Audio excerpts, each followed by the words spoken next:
नमस्कार गाइस। आज हम वेक्टर सीरीज को आगे बढ़ाएंगे। This is lecture 3। आज हम वेक्टर के कुछ इम्पोर्टेंट कंसेप्ट समझेंगे, बहुत ही ज़्यादा इम्पोर्टेंट, जो कि बच्चों को बहुत दिक्कत देते हैं। पहला है unit vector, representation of vector, position vector, displacement vector, addition and subtraction of two vectors, component of a vector, rectangular component of a vector and direction cosine. आज का ये एम है और नेक्स्ट लेक्चर तक आई होप वेक्टर खत्म हो जाएगा। उसके बाद मैं सोच रहा हूँ कि HCV सीरीज शुरू करूँ। उसमें कुछ इंपॉर्टेंट और कुछ most interesting questions of HCV मैं सॉल्व करके दिखाऊंगा विथ न्यू कॉन्सेप्ट्स। तब तक के लिए आप चैनल को कर लीजिए सब्सक्राइब। तब तक हम आगे बढ़ते हैं। तो पहला टॉपिक जो कि है यूनिट वेक्टर।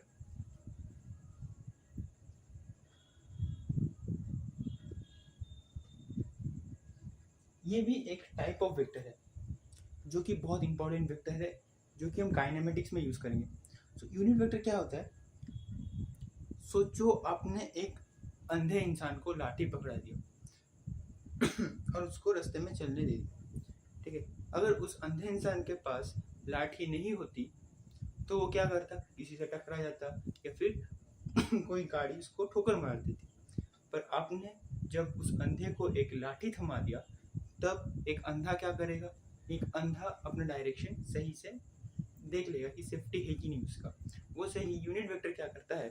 एक क्वांटिटी को कुछ डायरेक्शन प्रोवाइड करता है, कुछ स्पेसिफिक डायरेक्शन। सो ऐसे तो यूनिट वेक्टर का जो मैग्नीट्यूड है, तो वेक्टर का होने का दो क्राइटेरिया क्या है कि वो उसके पास डायरेक्शन हो और उसके पास मैग्नीट्यूड हो। तो इसका जो है मैग्नीट्यूड क्या है? ओनली वन है। इसका मैग्नीट्यूड ओनली वन है, ठीक है। सो हम इसका मैग्नीट्यूड यूज ही नहीं करते, ठीक है। इसका बस नाम का मैग्नीट्यूड है, क्योंकि वेक्टर एग्जिस्ट करना चाहिए, कुछ मैग्नीट्यूड होगा तभी तो एग्जिस्ट करेगा। इसलिए हम ये वन इसका मैग्नीट्यूड है। पर ये क्या है? ये क्या है? Use to give detailed direction of a physical quantity. मैंने ये वर्ड डिटेल क्यों यूज किया, आप बता पाएंगे? डिटेल मतलब एग्जैक्ट किस पॉइंट में एक 3 डिमेंशनल एरिया में, वैक्यूम में, वो एग्जैक्टली किस पॉइंट में है, वो एग्जैक्ट यूनिट वेक्टर ही बता सकते हैं। With the help of unit vector हम उसको फिजिकल क्वांटिटी के साथ जोड़ेंगे और एग्जैक्ट उसका डायरेक्शन हमें पता चल जाएगा, एग्जैक्ट इस लोकेशन पे। पर फिजिकल क्वांटिटी को क्या होना पड़ेगा? खुद वेक्टर होना पड़ेगा, तभी वो वेक्टर के साथ सबमर्ज होकर एग्जैक्ट डायरेक्शन देगा, ठीक है। वो यहाँ पे नोट लिख लीजिए, physical quantity here can only be vector।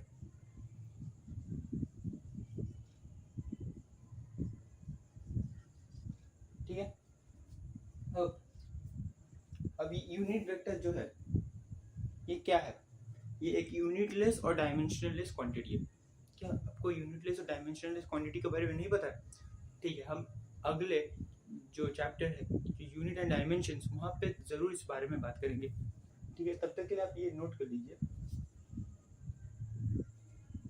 It is unitless and dimension. Yes. So unit vector क्या है? जिसका मैग्नीट्यूड 1 हो और use to give detail direction of physical quantity and it is unitless and dimensionless. यहाँ पे क्या है? जो फिजिकल क्वांटिटी हम यूज करेंगे उसको वेक्टर होना जरूरी है, ठीक है। अब नेक्स्ट क्या करेंगे? रिप्रेजेंटेशन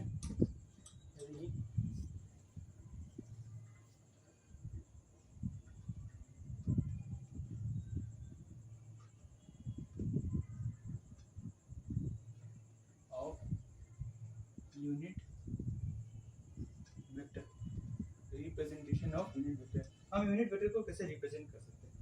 सो हमने पढ़ा था पिछले लेक्चर में कि हम एक नॉर्मल वेक्टर को कैसे रिप्रेजेंट करते हैं, ऐसे रिप्रेजेंट करते हैं। एक्चुअली यूनिट वेक्टर क्या है? यूनिट वेक्टर बस एक वेक्टर को डायरेक्शन देता है, वो फिजिकल क्वांटिटी के साथ क्या करता है, मतलब एक मैग्नीट्यूड के साथ सबमर्ज होकर, ठीक है। सो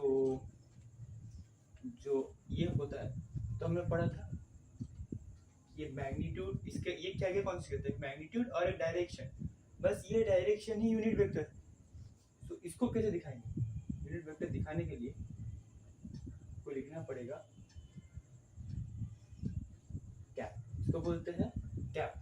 मैंने ऐसे वेक्टर दिखाया तो इसको हम बोलेंगे एक कैप। कैप का मतलब टोपी। तो ये अनोखा, इससे अनोखा क्या है? अगर आप इन दोनों में डिफरेंशिएट करने बोले तो क्या है, इसके पास एक तीर है और इसके पास एक टोपी, ठीक है। ये बड़ा पागल है, इसके मुंडी के ऊपर क्या है, तीर है, तीर। और ये वाला भाई देख, मेरे पास क्या है, टोपी। सो ये टोपी वाला सिंबल ही क्या है, यूनिट वेक्टर का सिंबल है। अगर हम इसके, ये जो मैग्नीट्यूड है, इसके साथ अगर इसका मल्टीप्लिकेशन करें तो ये वेक्टर ही देता है। हमने पढ़ा था ना, multiplication of a vector by scalar. So scalar क्या है, मैग्नीट्यूड ही तो है scalar.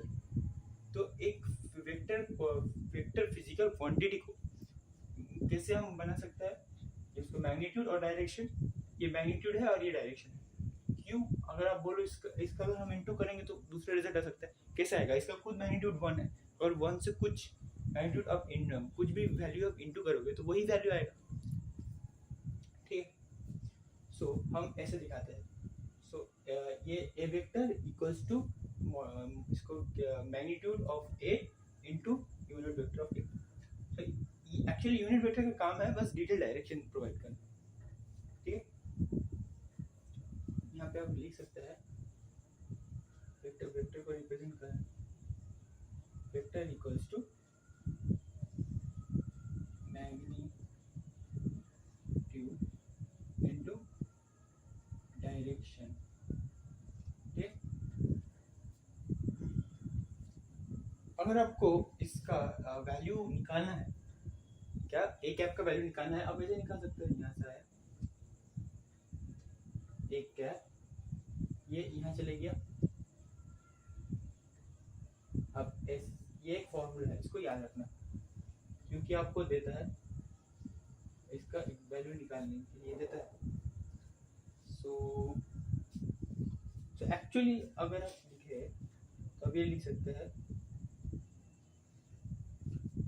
Is a vector of same direction as A. और ये क्या है, ये ऑल्सो पैरेलल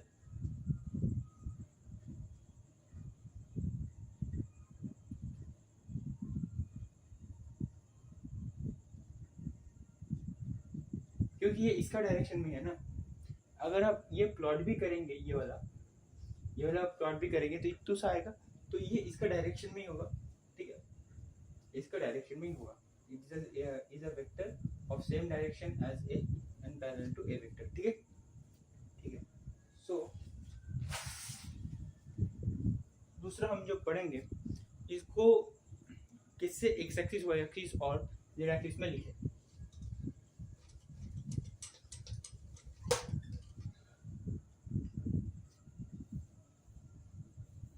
सोचो ये एक्स एक्सिस है, जेड एक्सिस के साथ दिखाता है,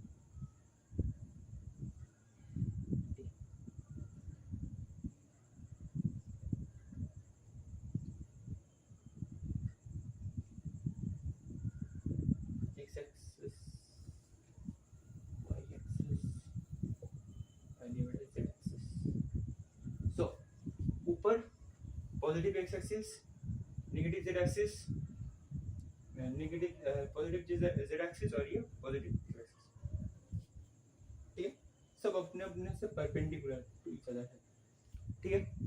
सो अगर हम unit vector with respect to axis लिखे तो क्या z एक्सिस के x एक्सिस के पास क्या आता है, जो x एक्सिस के अलोंग यूनिट वेक्टर होता है उसको हम i कैप बोलते हैं, और z एक्सिस के अलोंग जो होता है उसे हम k कैप बोलते हैं, और जो y एक्सिस के अलोंग है उसे हम j कैप बोलते हैं। वैसे अगर इसका डायरेक्शन अपोजिट हो जाएगा तो j कैप से ये बन जाएगा negative j cap, i cap से बन जाएगा ये नेगेटिव i कैप, और k कैप से बन जाएगा ये नेगेटिव k कैप, ठीक है। तो आप लिख सकते हैं unit vector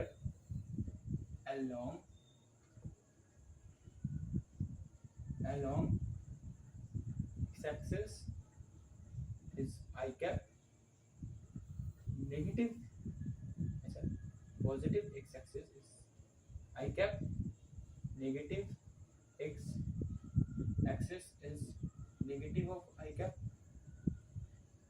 positive y-axis is j cap, negative y-axis is negative of j cap, positive z-axis is k cap, and negative z-axis is negative of k cap. So मैं चाहता हूँ कि आप ये लिख लीजिए पहले। आई होप आपने वीडियो पॉज करके लिख लिया होगा। सो मैं और एक बार समझा देता हूँ। सो यूनिट वेक्टर क्या है? अंधे को लाठी, मतलब वो एक वेक्टर को डायरेक्शन देता है, ठीक है, खुद का मैग्नीट्यूड 1 होता है।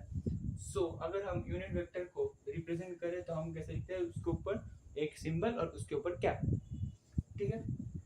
अगर हम इसको x y और z एक्सिस में तोड़ेंगे तो unit vector along positive x axis i cap होता है, negative x axis negative i cap होता है, positive y axis is j cap होता है, negative y axis is minus j cap, positive z axis is k cap, and negative z axis is minus k cap, ठीक है। और एक चीज ध्यान रखना कि इन सब का magnitude k cap j cap, ठीक है, सबका मैग्नीट्यूड इक्वल होता है, इक्वल मैग्नीट्यूड के होते हैं सब, ठीक है। समझ आ चुका होगा। तो एक क्वेश्चन से समझते हैं।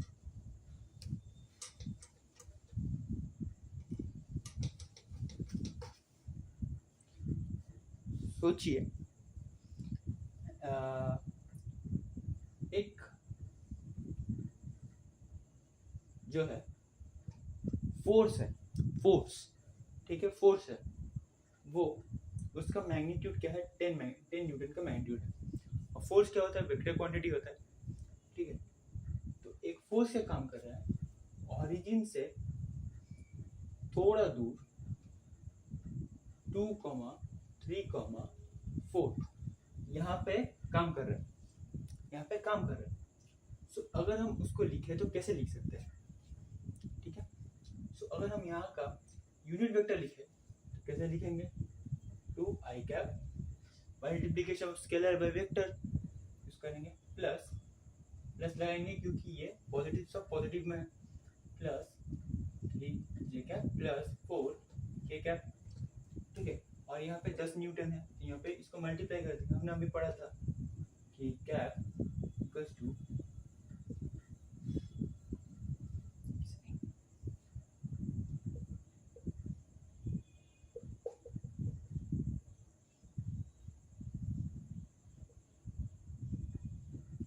ये पढ़ा था अभी, vector of a equals to magnitude of a into unit vector of a.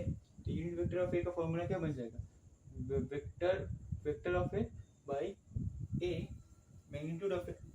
अब इस वेक्टर को कैसे डिनोट करें,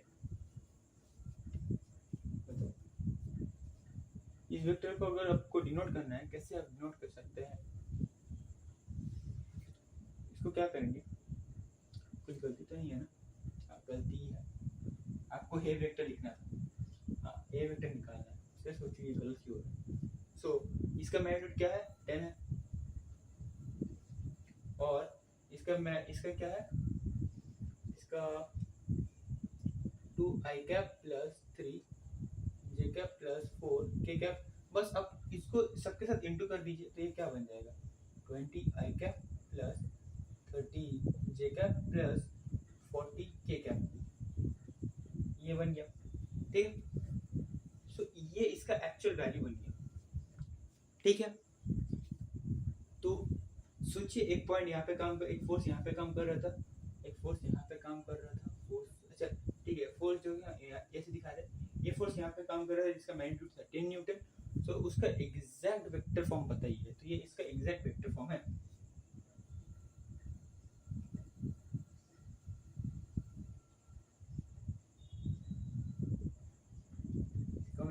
एग्जैक्ट वेक्टर फॉर्म लिख, ठीक है। वो इसमें कुछ उतना समझने का है भी नहीं, तो आप मुझे बताइए कि वैल्यू चेंज कर देते क्या? आप मुझे बताइए, आप कमेंट्स में बताना भी, ठीक है, टाइम स्टैम्प के साथ। सोचिए एक ऑब्जेक्ट है जिसका डायरेक्शन है,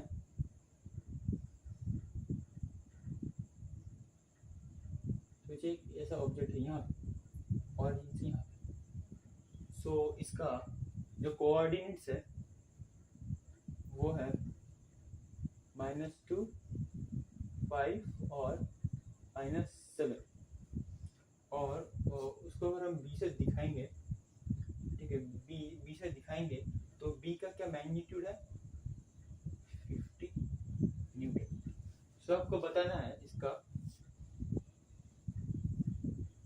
एग्जैक्ट वेक्टर फॉर्म।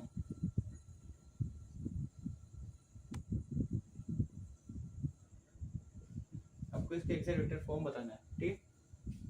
चलिए मूव करते हैं नेक्स्ट टॉपिक की ओर। इसका नाम है पोजीशन वेक्टर। क्या आपको पता है, अपने इतना मिनट तक वीडियो देखा, जितना भी मैंने यूनिट वेक्टर के बारे में बताया वो उतना ही है यूनिट वेक्टर। और unit vector is considered as the most important part of vector, क्योंकि आप यूनिट वेक्टर नहीं समझोगे तो आप वेक्टर नहीं समझ पाओगे, मतलब काइनेमेटिक्स नहीं समझ पाओगे। तो काइनेमेटिक्स से हम यूनिट वेक्टर के साथ ही खेलते हैं, ठीक है। सो आपको सही से समझना है, मैंने पूरी कोशिश की है एकदम शॉर्ट टाइम में ज़्यादा से ज़्यादा समझाने की, ठीक है। सो नेक्स्ट हम क्या पढ़ेंगे, जिनको अभी तक यूनिट वेक्टर थोड़ा सा डाउट हो रहा है, वीडियो रिवर्स कीजिए, फिर से देखिए, फिर ही आगे बढ़ना वीडियो पे, क्योंकि इसके बाद जो है सब यूनिट वेक्टर के ऊपर ही बेस्ड है, ठीक है। हम नेक्स्ट पढ़ेंगे पोजीशन वेक्टर। कितना टाइप का वेक्टर है? हाँ बेटा, वेक्टर जो है आपके एक्स की तरह है, बहुत फॉर्म में आता है, टाइम टू टाइम अपना क्या करता है, मूड स्विंग करता है। तो आज ये बन गया क्या, position vector.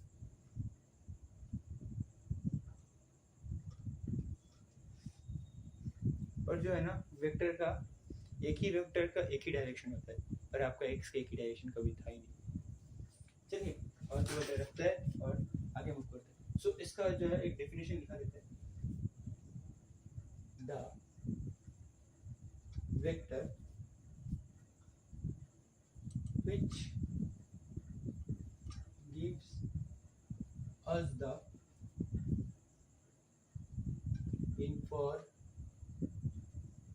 information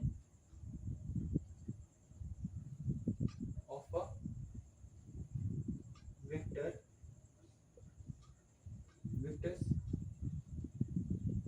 position with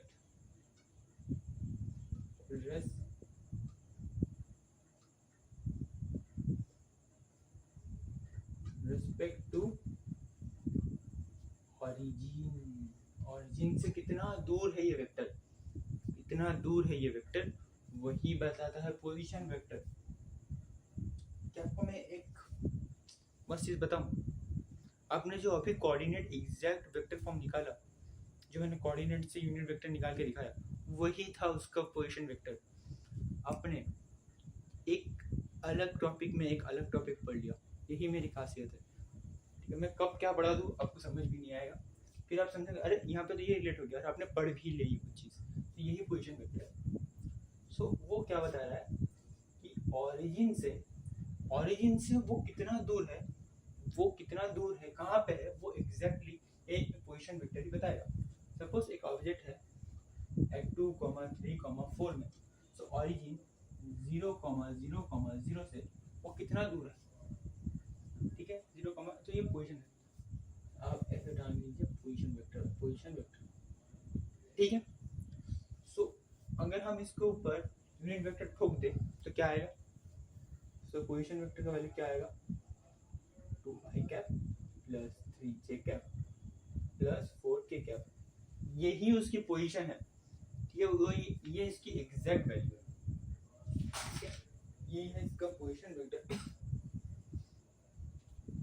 सो और एग्जांपल लेते हैं, सपोज एक ऑब्जेक्ट जो है यहाँ पे कहीं है, सोच लीजिए -2, 15, -7 यहाँ पे। अब बताइए इसका पोजीशन वेक्टर क्या बनेगा, बताइए क्या, -2i cap plus 15j cap minus 7k cap, सही में, हाँ सही, यही है उसका, -2i cap plus 15j cap minus 7k cap, यही कॉन्सेप्ट है पोजीशन वेक्टर का, इससे ज़्यादा कुछ है ही नहीं, इतना ही है। सो आई होप आप समझ चुके होंगे।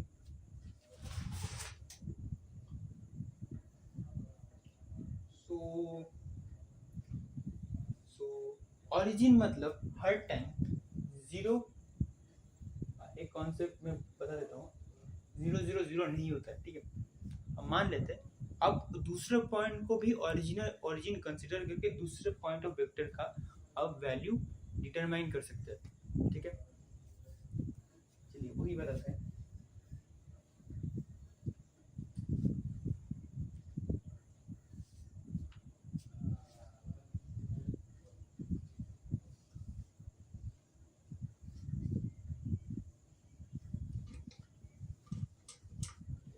सो अगर आपने दूसरे पॉइंट को कंसीडर किया ऑरिजिन, अगर आप दूसरे पॉइंट को कंसीडर किए ऑरिजिन, तो वो बन जाएगा अरे पेन नहीं चलता है, डिस्प्लेसमेंट वेक्टर। डिस्प्लेसमेंट वेक्टर क्या बताता है, a vector which gives us the information of a vector's position with respect to another vector.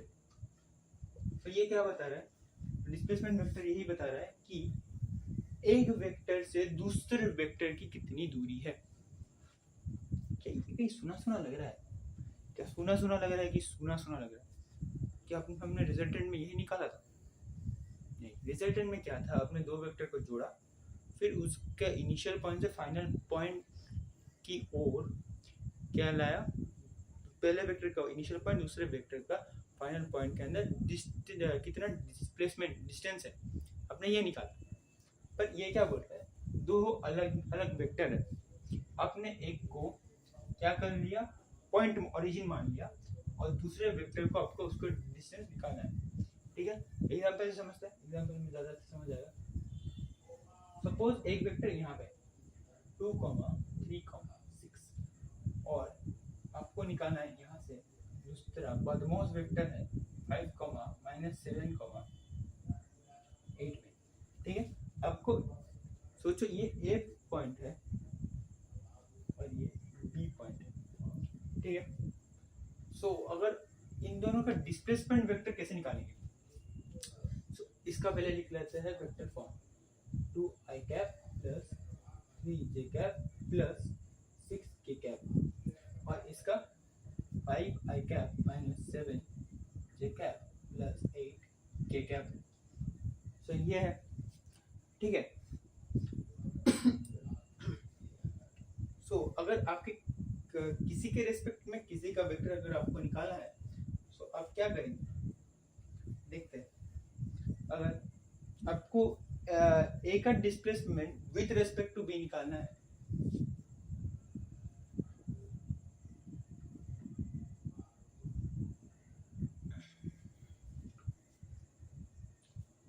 ए का displacement with respect to B निकालना है, तो आप क्या, अगर आप डी ऐसे देंगे तो ये कैसे लिखेंगे, d b with respect to a, displacement vector of b with respect to a. So अब क्या करेंगे, देखो आई कैप के साथ ही माइनस हो सकता है, हम लोग एडिशन और सब्सट्रैक्शन वेक्टर में पढ़ेंगे आगे। सो अब कॉमन सेंस देखिए, आई कैप के साथ ही कर सकते हैं, जे कैप के साथ ही कर सकते हैं, और के कैप के साथ कर सकते हैं। सो डिस्प्लेसमेंट मतलब फाइनल पोजीशन से इनिशियल पोजीशन के बीच में कितनी दूरी, सब लिखोगे। फाइनल पोजीशन क्या है, 5 आई कैप और -2 5 i cap minus 5 i cap -2 i cap, तो ये क्या बन गया, 5 आई कैप -2 आई कैप, ठीक है, प्लस -7 जे कैप -3 जे कैप प्लस 8 के कैप -6 के कैप। सो ये क्या निकला, displacement of B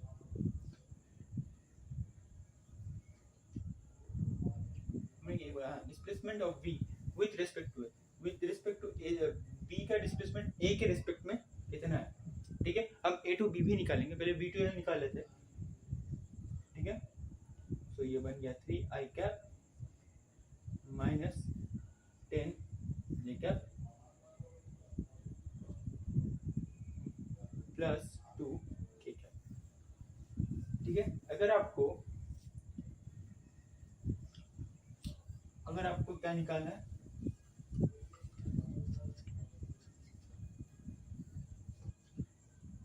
displacement of B vector, displacement of A with respect to B, आपको यहाँ ए निकालना है, मतलब आपको यहाँ से यहाँ तक की पोजीशन को डिस्टेंस आपको जानना है, ठीक है। तो आप क्या निकालोगे, 5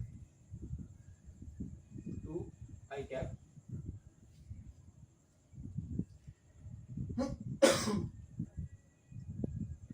i cap -5 i cap plus 3 j cap plus 7 minus minus plus हो गया, 3 जे कैप प्लस 6 के कैप -8 के कैप। तो ये निकला -3 आई कैप प्लस 10 जे कैप प्लस 2 के कैप, यही है, ठीक है। सो आई होप आपको समझ आ चुका होगा कैसे निकालते हैं। आप जिसको निकालोगे इसको इनिशियल पॉइंट मानोगे और इसको क्या मानोगे, फाइनल पॉइंट मानोगे। सो आपको यहाँ बी का डिस्प्लेसमेंट निकालना है विद रिस्पेक्ट टू ए, ठीक है। सो आप बी को इनिशियल मान लिए और ए को फाइनल मान लिए। यहाँ पे आया आपको बी का डिस्प्लेसमेंट विद रिस्पेक्ट टू ए निकालना है, सो आप माइनस करोगे, आ जाएगा बी को इनिशियल रख के और ए को फाइनल रख के, और आपको ए का निकालना है और ए का निकालना है विद रिस्पेक्ट टू बी, तो ये क्या बन जाएगा, इसको इनिशियल मानना है और इसको फाइनल, ठीक है। तो आप मुझे कमेंट में बताइए ये इसका कितना वैल्यू होगा।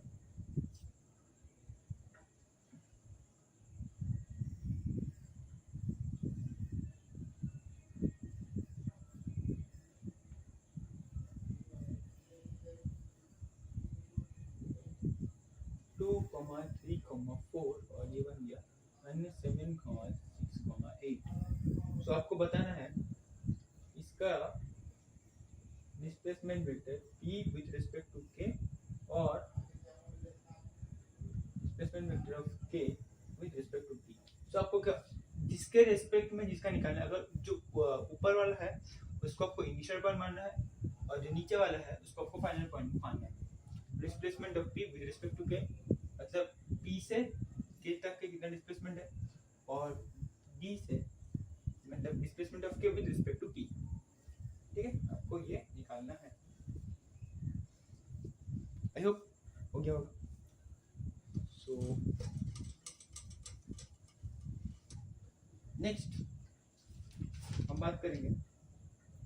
Addition and subtraction of vector,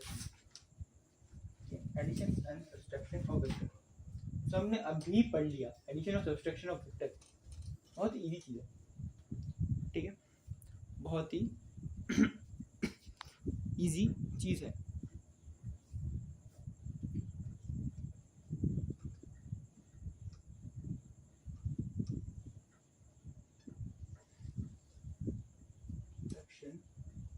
of vector, सो आपको ये क्या करना है, सोचिए दो वेक्टर है, ए वेक्टर जिसको मैंने डिनोट किया 3i cap plus 4j cap plus 5k cap, और बी को मैंने डिनोट किया 16i cap plus 5j cap minus 6k cap. अगर आपको इसको ऐड करना है, ऐड, ठीक है, तो आप इसको ऐड कैसे करोगे, इजी, आई कैप के साथ आई कैप, जे कैप के साथ जे कैप, के कैप के साथ के कैप, ठीक है। अरे ऐसे देखो ना, a प्लस बी और a माइनस बी, आप प्लस करोगे तो बी भी कटेगा ना, सो बी के साथ ये थोड़ी प्लस होगा या a के साथ b थोड़ी प्लस माइनस होगा, नहीं होगा, सेम वेरिएबल के साथ सेम वेरिएबल होगा उसी तरह। तो ये इसके साथ अगर आपको प्लस करना है प्लस, सो ये क्या बन जाएगा, सोचिए इसको मैंने रिजल्टेंट वेक्टर आ लिख दिया, ये बन जाएगा 19i cap plus 9j cap minus k cap, ठीक है। तो मैंने इसको R1 इतना पॉजिटिव वाला और R2 में मैं क्या कर रहा हूँ, इसको सब्सट्रैक्ट करके दिखा रहा हूँ, ठीक है। तो अगर सब्सट्रैक्ट किया तो 3 माइनस 16 है 39 कैप,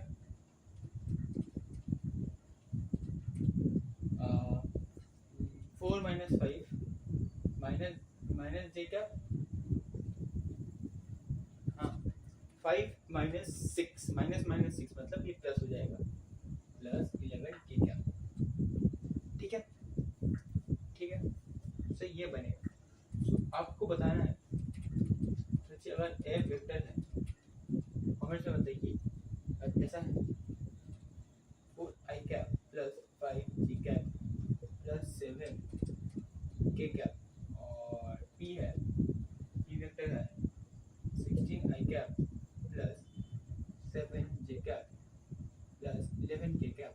आपको क्या एक बार इसको ऐड करना है और इसको सब्सट्रैक्ट करना है, ठीक है, एक बार ऐड एक बार सब्सट्रैक्ट, और कमेंट में बताइए क्या आंसर आया।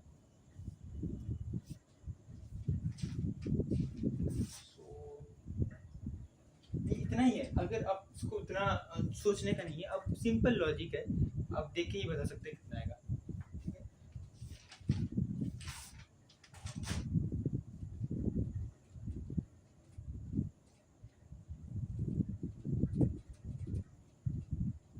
एक चीज जो है मैंने इधर, ये इम्पोर्टेंट चीज है, आपको समझना है, ठीक है।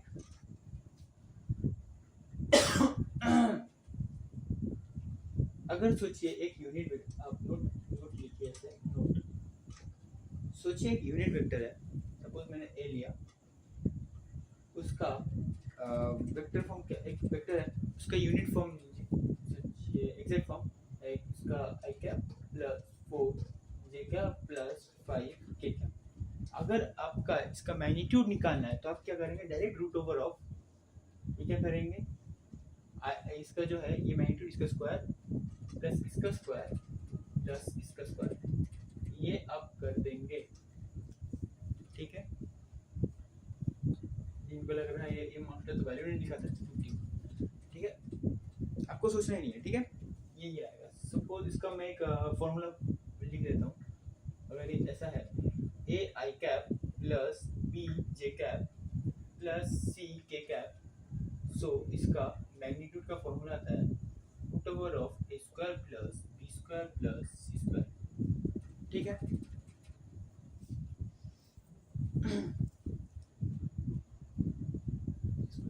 ठीक है, ये आपको याद रखना है। सो आप वेक्टर ये कैसे रख सकते हैं, क्वेश्चन करके ऑब्वियसली। सो मैं क्वेश्चन लिख देता हूँ। सो ये है क्या है, एक क्वेश्चन लिया मैंने, if a vector equals to 2i cap plus 3j cap plus k cap, so find the unit vector along a. और इस क्वेश्चन को ऐसे भी लिख सकता है, find a vector which has a magnitude of 1 and is parallel to a vector। ऐसे भी आपको यूनिट वेक्टर लिख सकता है। सो आपको ऐसे कैसे लिखना है, सो मैंने एक फॉर्मूला बताया था, वो अगर याद हो, पढ़ने वाले बच्चे को जरूर याद होगा, जो अच्छे से लिख सकते हैं। सो मैंने लिखा था ए वेक्टर को ऐसे रिप्रेजेंट करता है, मैग्नीट्यूड ऑफ ए और इसका direction unit vector. Unit vector को लिखना है, आप ऐसे लिखेंगे, ठीक है। सो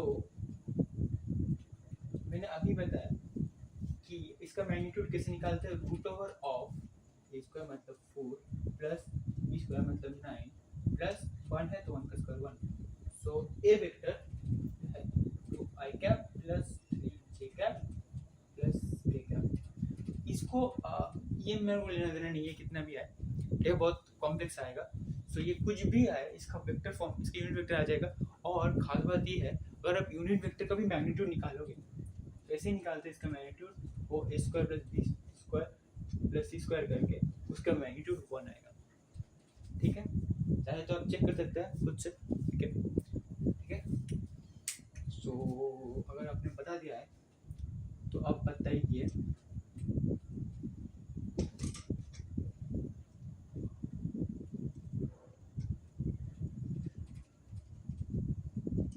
ये अगर आपको दिख रहा है तो ये 3 है। सो आपको बताना है find the unit vector along a, ठीक है। तो हमने इसमें मूव करते हैं और बहुत सारे क्वेश्चन आप कर सकते हैं, ठीक है। हम क्वेश्चन ज़्यादा करके टाइम वेस्ट नहीं करेंगे, हम जब HCV सीरीज करेंगे तभी एक एक करके नया नया क्वेश्चन ऐसे ही डेवलप हो जाएगा, ठीक है। अब हम जो करेंगे वो है कंपोनेंट ऑफ वेक्टर। ये बड़ा इंपॉर्टेंट चीज़ है कंपोनेंट। अगर आपको कंपोनेंट को वेक्टर तोड़ना नहीं आता है, सो सॉरी टू से आप काइनेमेटिक में सर्वाइव नहीं कर सकते। Kinematic is all about the component of vector, component of vector unit vector, ठीक है। कंपोनेंट ऑफ वेक्टर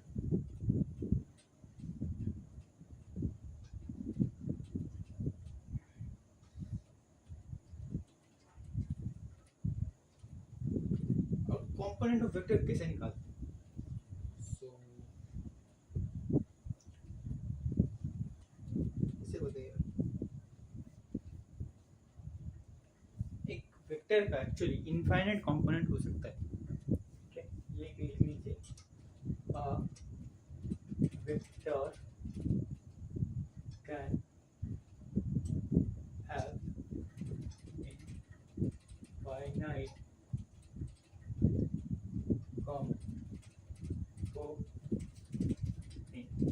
कहीं भी वेक्टर का कितना भी कंपोनेंट हो सकता है। सपोज एक ऐसा वेक्टर है, ठीक है, ऐसा वेक्टर है, इसका ऐसा भी एक कंपोनेंट आ सकता है, ऐसा भी आ सकता है, ऐसा भी आ सकता है,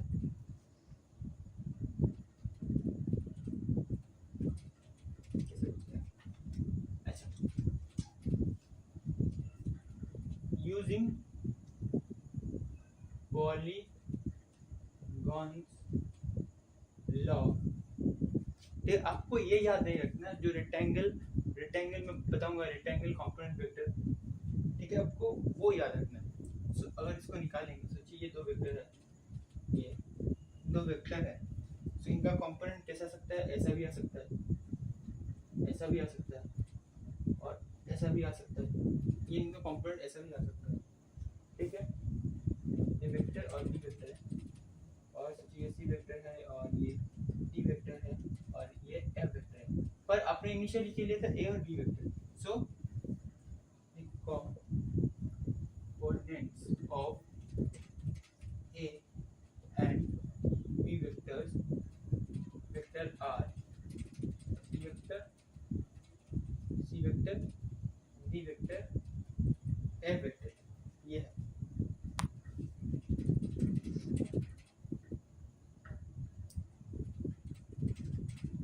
या फिर आप ऐसे लिख सकते हैं, सोचिए एक ऐसा वेक्टर है, सोचिए एक ऐसा वेक्टर है, उसका एक ऐसा भी कंपोनेंट आ सकता है, ऐसा भी कंपोनेंट आ सकता है, ऐसा ऐसा भी कंपोनेंट आ सकता है, ठीक है। तो आप जब लिखेंगे सो दिस डी वेक्टर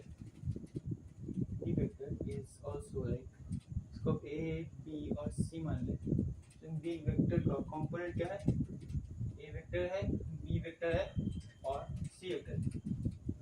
यार कुछ दिखेला नहीं लग रहा, या हमने पॉलीगॉन क्या हमने ये रिजल्टेंट वाला में नहीं निकाला था क्या, दो वेक्टर रिजल्टेंट क्या होगा, सो रिजल्टेंट निकालेंगे मतलब ये दो और ज़्यादा वेक्टर्स है, सो ये इसको क्लोज कर रहा है, ठीक है। कंपोनेंट क्या करेगा, एक वेक्टर को इनक्लोज करके शेप दे देगा। अगर आपको ये समझ नहीं आया तो उतना जो है ये हेवी चीज़ नहीं है, बस आपको कंपोनेंट निकालना आना चाहिए। सो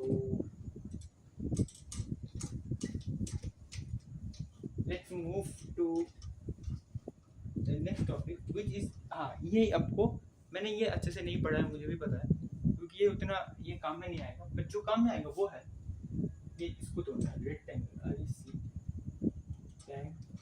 rectangular component of vector, rectangular component of vector. Suppose rectangular component of vector मतलब कैसे निकालेंगे, तो ये एक एक्सिस है, जरा रुको यार, ये कलम बड़ा बदमाशी कर रहा है, इसको जरा सही कर लेते हैं। सोचिए कंपोनेंट एक ऐसा दो कंपोनेंट मतलब ये एक्स एक्सिस है और ये वाई एक्सिस है, ठीक है। सो हम क्या लिख सकते हैं, यहाँ पे एक वेक्टर लिख सकते हैं और यहाँ पे भी एक वेक्टर लिख सकते हैं, ये ए वेक्टर है और ये बी वेक्टर है।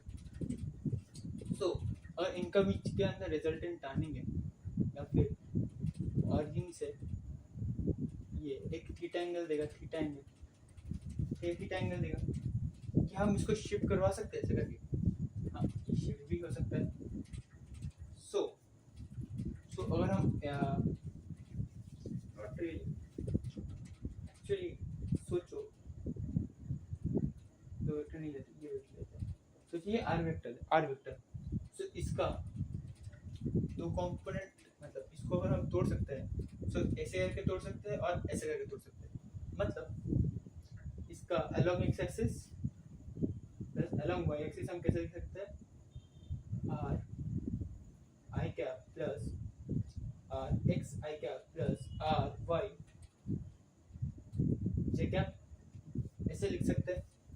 और आपको अगर rx लिखना है, सो rx इक्वल्स टू आपके rx आप कैसे निकाल सकते हैं, सो ये आई कैप्स का डायरेक्शन मतलब ये R X plus R Y, तो आप क्या लिख सकते हैं, ए मतलब एक लिख रहा हूँ R cos theta into I cap. अब ये मैंने कैसे लिखा, मैंने प्रीवियस कुछ वीडियोस में आई थिंक बताया होगा कि जिसके साथ एंगल बनाएगा एक्स एक्सिस के साथ बनाएगा तो ये कॉस थीटा ऊपर साइन थीटा, मतलब यहाँ पे अगर करेगा तो ये बनता है आर कॉस थीटा, तो मैंने वही लिखा है और इसके साथ डायरेक्शन दे दिया है, और ऊपर बनता है आर साइन थीटा, उसके साथ वो मैं आर वाई क्या होगा आर साइन थीटा और ये जे कैप, या इसका मैंने डायरेक्शन दे दिया, ठीक है। अगर आपको cos थीटा लिखना होगा, आप कैसे लिखेंगे, cos थीटा का वैल्यू लिखना होगा, cos थीटा जो मैग्नीट्यूड में आएगा ना, तो cos थीटा अगर आपको लिखना होगा तो rx by r आपको ऐसे लिखना है, ठीक है। और अगर आपको sin थीटा लिखना होगा ry by r, ठीक है। सो ऐसे ही बनता है। सो मैं फिर से बोल रहा हूँ ये चीज़, रेक्टेंगुलर कंपोनेंट ऑफ वेक्टर क्या है, अगर एक वेक्टर है सोचो ऐसा, उसको आपको अलोंग एक्स एक्सिस और वाई एक्सिस तोड़ना है, सो वो ग्राउंड के साथ कुछ तो एक एंगल बनाएगा ना, theta angle, so theta angle अगर एक्सिस ग्राउंड क्या है एक्स एक्सिस के साथ जो थीटा बना है, तो उसमें अगर हम इसको आर मानेंगे तो ये बन जाता है आर कॉस थीटा और ऊपर बनता है आर साइन थीटा, मैंने वही लिखा है। सही से देखो, मैंने दो वेक्टर गलती से ले लिया, वो पिछले वाला का जो था ना वो माइंड में घूम रहा था तो वो गलती से आ गया। ठीक है, तो मैंने प्रीवियस कुछ लेक्चर्स में भी बताया होगा ये कंपोनेंट वेक्टर है ना। सो ये जो है ये ऐसे टूट जाता है एक्स एक्सिस और वाई एक्सिस में। अगर आप इसका अगर आप इन दोनों का वेक्टर का रिजल्टेंट निकालेंगे तो यही आएगा। तो मैंने क्या किया, रिजल्टेंट को दो एक्सिस में तोड़ लिया। ठीक है, सो क्या है, सो आर एक्स कॉस थीटा और आई क्या मतलब उसका एक्सिस में डायरेक्शन आर वाई का मतलब आर साइन थीटा, जे क्या मतलब जे क्या है एक्स वाई एक्सिस में उसका डायरेक्शन दे रहा है। तो कॉस थीटा का वैल्यू ऐसे निकाल सकते हो आर एक्स बाई आर, और साइन थीटा का वैल्यू आप निकाल सकते हो आर वाई बाई आर। ठीक है, और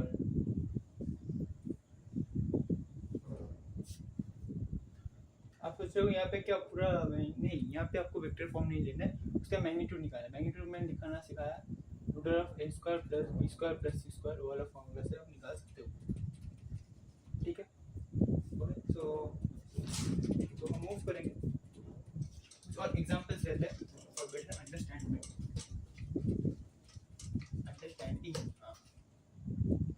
सोचो एक ऐसा है और एक रिजल्टेंट ऐसा है, आपको इसको तोड़ना है। ठीक है, और एंगल दिया है 60 डिग्री और ये 10 न्यूटन का है।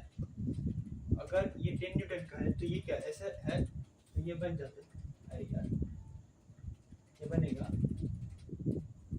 10 cos 60 डिग्री आई कैप, और ये बन जाएगा 10 sin 60 डिग्री इंटू जे कैप।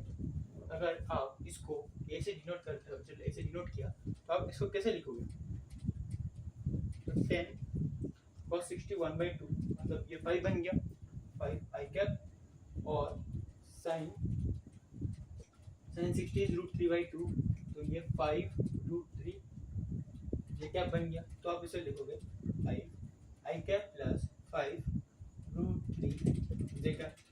ठीक है, और भी बढ़िया बढ़िया क्वेश्चन करते हैं। चलो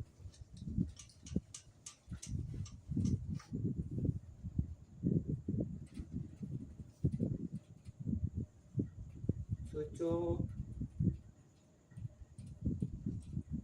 एक वेक्टर ऐसा दिया हुआ है। ठीक है, एक वेक्टर ऐसा दिया हुआ है और इसका एंगल क्या बोल रहा है 120। इसका एंगल क्या बोल रहा है 120। हाँ, अगर अब आपको निकालना है इस वेक्टर का रिजल्टेंट क्या आएगा, क्या आ सकता है बताओ। फिर इसको करने के दो तरीके हैं। अगर इसको हम 10 न्यूटन ही मान लेते हैं, 10 न्यूटन, और आपको अलोंग एक्स एक्सिस और वाई एक्सिस ये कहाँ आ रहा है, ऐसा आ रहा है, मतलब ये ऐसा देगा। ठीक है, इसे करने के दो तरीके मैं बताता हूँ। तो एक्स एक्सिस है मतलब 10 और 120 बनाना है, cos 120 डिग्री मतलब -1/2 इंटू आई कैप, और ऊपर बना रहा है पॉजिटिव में, तो ये क्या बन गया 10 इंटू cos sin 120 डिग्री का वैल्यू आता है √3/2, तो इंटू √3/2 जे कैप, तो ये बना 5√3 जे कैप, और ये बना -5 आई कैप। तो ये टोटल क्या बना, फोर्स का टोटल बना -5 i cap plus 5√3 J cap. ठीक है, और एक जो ट्रिक है, तो 180 और यहाँ पे 60 कर दीजिए, 60 कर दीजिए, पर आपको आई कैप क्या लेना है, नेगेटिव में लेना है। नेगेटिव में आई कैप लेंगे तभी ये वैल्यू देगा, नेगेटिव में आई कैप, नेगेटिव में पर पॉजिटिव में जेड एक्सिस। सो ये पॉजिटिव आई कैप, ये नेगेटिव आई कैप, ऊपर पॉजिटिव जे कैप और नीचे नेगेटिव जे कैप, और यहाँ पे नेगेटिव के कैप और यहाँ पे पॉजिटिव के कैप। ठीक है, तो चलिए, और तो कुछ ज़्यादा क्वेश्चन है नहीं।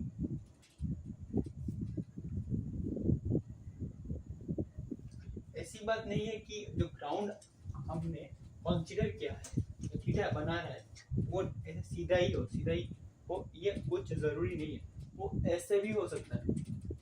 ठीक है, तो अगर ऐसे होगा तो आपको कैसे लेना है, बस परपेंडिकुलर, अगर एक ऐसा है तो एक वेक्टर ऐसा काम करेगा, तो आपको इसके साथ ऐसा लेना है, ठीक है।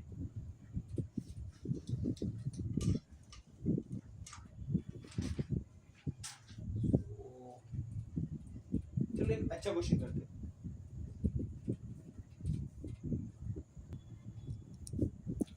सो क्या है, मैंने क्वेश्चन लिया है, सोचिए इंक्लाइंड प्लेन है, इंक्लाइंड प्लेन से मैंने एक ऑब्जेक्ट ड्रॉप कर दिया।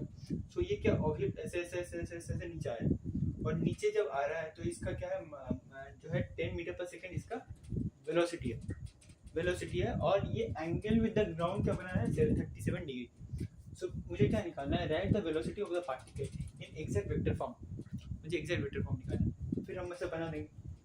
अगर ये एक्स एक्सिस हुआ तो ये बॉल क्या है, नीचे नीचे आ रहा है ना, ऊपर तो नहीं जा रहा है ना, तो -5, ठीक है, -5 एक्सिस है, तो 37 बना है, तो इसके साथ एंगल बनाता है वो क्या है, कॉस बन जाता है, तो ये बन जाएगा 10 कॉस 37 डिग्री आई कैप, और ये 10 इंटू साइन 37 डिग्री, ठीक है। अगर आपको दो साइन के और वैल्यूज याद रखना है अलॉन्ग टू नॉर्मल टेबल होता है और फिजिक्स में, तो क्या याद रखना है, cos 37 डिग्री एंड 53 डिग्री, और sin 37 और 53 डिग्री, आपको ये दो वैल्यू याद रखना है। तो sin 37 डिग्री होता है 3/5 और ये 4/5, और एक जस्ट उल्टा 4/5 और 3/5, ठीक है। आपको ये वैल्यू याद रखना है। तो cos 37 डिग्री क्या होगा, 10 इंटू cos 37 4/5 आई कैप, पॉजिटिव में नेगेटिव होगा, नेगेटिव सीखा, और ये 10 इंटू sin 37 इंटू -6, तो ये कटा धूम धड़ूम, इसको मार दिया, इसको भी धूम धड़ूम मार दिया, तो ये 6 -6 कैप, और ये बन जाएगा 8 आई कैप, ठीक है। इसको बहुत ज़्यादा यूज, मैं एक बात बताऊं, अपने काइनेमेटिक्स का क्वेश्चन सॉल्व कर लिया, सही बात है। ये मोशन इन अ प्लेन का एक क्वेश्चन था जो कि वेक्टर फॉर्म में आ रहा था, तो मैंने दे दिया, और कांग्रेचुलेशंस, आपने वेक्टर में ही काइनेमेटिक्स का क्वेश्चन 4 दिया। सो अगर इसको हम वेक्टर फॉर्म में लिखेंगे, velocity vector equals two of the particle is 8 I cap -6 J cap, ठीक है।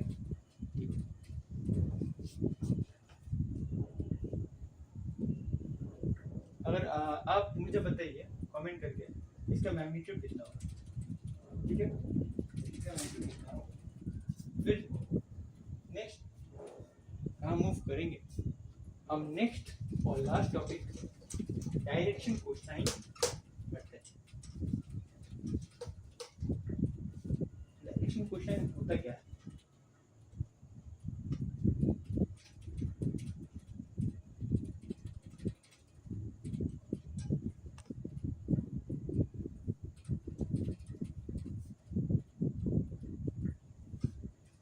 डायरेक्शन कोसाइन का मतलब,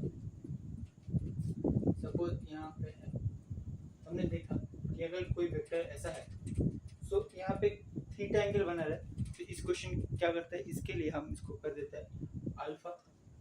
सो यहाँ पे जो बनाएगा, यहाँ पे भी तो बनाएगा 90 माइनस थीटा, 90 माइनस अल्फा बनाएगा ना, यहाँ पे 90 डिग्री माइनस अल्फा भी बनाएगा ना, तो उसको हम बीटा लिख देते हैं। चलो बीटा लिख दिए। सो अब क्या करें बताओ,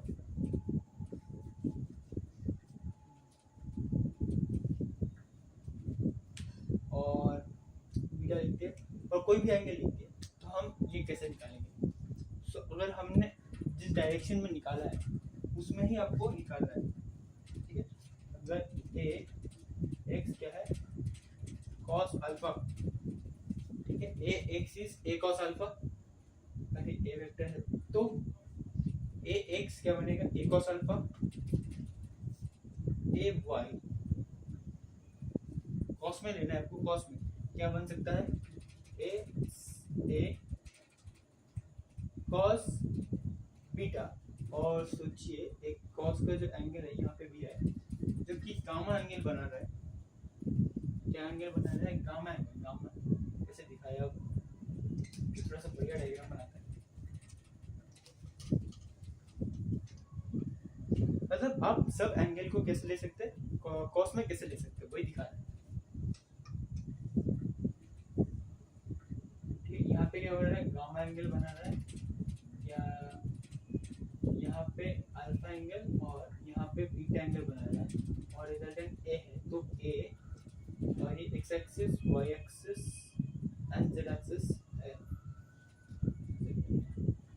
जेड एक्सिस है, ये कैसे निकालेगा, सीख लेगा। मतलब अगर ये ऐसा वेक्टर है तो ए एक्स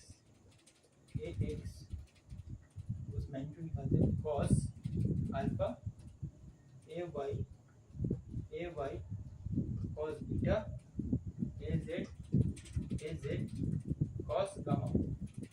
क्वेश्चन से करते हैं, क्वेश्चन से ज़्यादा बेटर समझ आएगा। अपने अगर इतना यह है तो नोट कर लीजिएगा, ठीक है। पॉज कर एक बढ़िया क्वेश्चन को समझते हैं। बस जेड एक्सिस को उतना रोल नहीं होता, तो मैं क्वेश्चन में जेड एक्सिस कंसीडर नहीं करता हूँ। मैं दो एक्सिस ही कंसीडर करूँगा, तो जेड एक्सिस ऐसे ऐसे आपको समझ आएगा। तो पकड़ा था फिर वो 10 न्यूटन वाला, यहाँ पे एक फोर्स काम कर रहा है और इसने 60 डिग्री बनाया।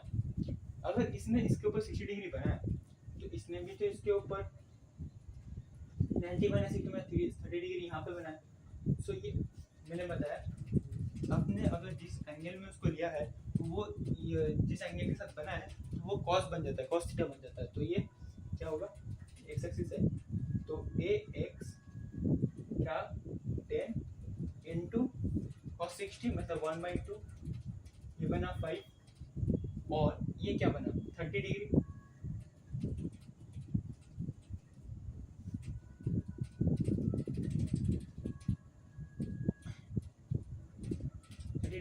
तो 10 न्यूटन यहाँ पे है, तो cos 30 का वैल्यू कितना आता है बताइए।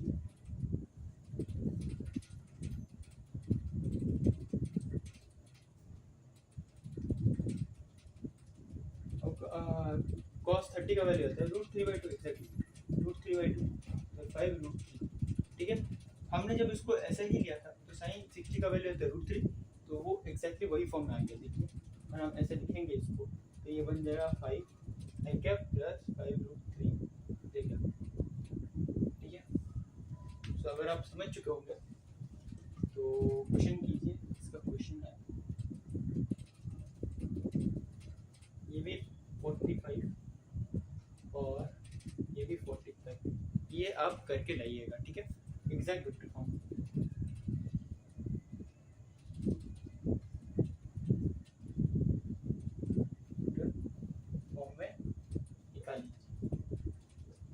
आई होप आपको इतना देर तक वीडियो अच्छा लगा होगा। सो नेक्स्ट वीडियो में हम दो और इम्पॉर्टेंट वेक्टर के टर्म जो कि डॉट प्रोडक्ट और क्रॉस प्रोडक्ट के बारे में डिस्कस करेंगे, और वो बन जाएगा फाइनल लेक्चर ऑफ वेक्टर। मैंने प्रॉमिस किया था 5 लेक्चर्स में ख़त्म कर दूंगा वेक्टर, पर मैंने 4 लेक्चर्स में ही ख़त्म कर दिया। आई होप, तो देखिए मैं ज़्यादा डिटेल नहीं बोल रहा हूँ, पर मैं जितना भी बोल रहा हूँ ये इनफ डिटेल है कि आपको जेईई में अच्छा रैंक दिलवा सके, ठीक है। सो अगर आप ध्यान से सुन रहे हैं और कीप अप कर पा रहे हो तो आप कॉन्ग्रेचुलेशंस, आप ज़रूर एक अच्छा रैंकर बनोगे। और आप कीप अप नहीं कर पा रहे हो, कोई बात नहीं, आप आस्ते आस्ते वीडियो देखो, आस्ते आस्ते समझने की कोशिश करो, नोट्स बनाओ, क्वेश्चंस लगाओ, खुद क्वेश्चंस बनाओ, क्वेश्चंस लगाओ, और जितना हार्ड वैल्यू के क्वेश्चन बना सकते हो बनाओ, और उसको कैलकुलेट करो, ठीक है। तो ये एक ट्रिक है जो मैंने बोल दिया, अच्छा आपको मैथमेटिक्स भी अच्छा जो है कर देगा वो, और फिर इसको भी देखने का नज़रिया बदल देगा। सो नेक्स्ट लेक्चर के लिए अभी टाइम लगेगा 1-2 दिन लेक्चर लाने में। सो तब तक के लिए सब अच्छे रहिए, हंसते मुस्कुराते रहिए, और पढ़ाई जरूर करते रहिए, क्योंकि काम पढ़ने से चलेगा, सिर्फ मुस्कुराने से। तब तक के लिए टाटा बाय बाय, जय।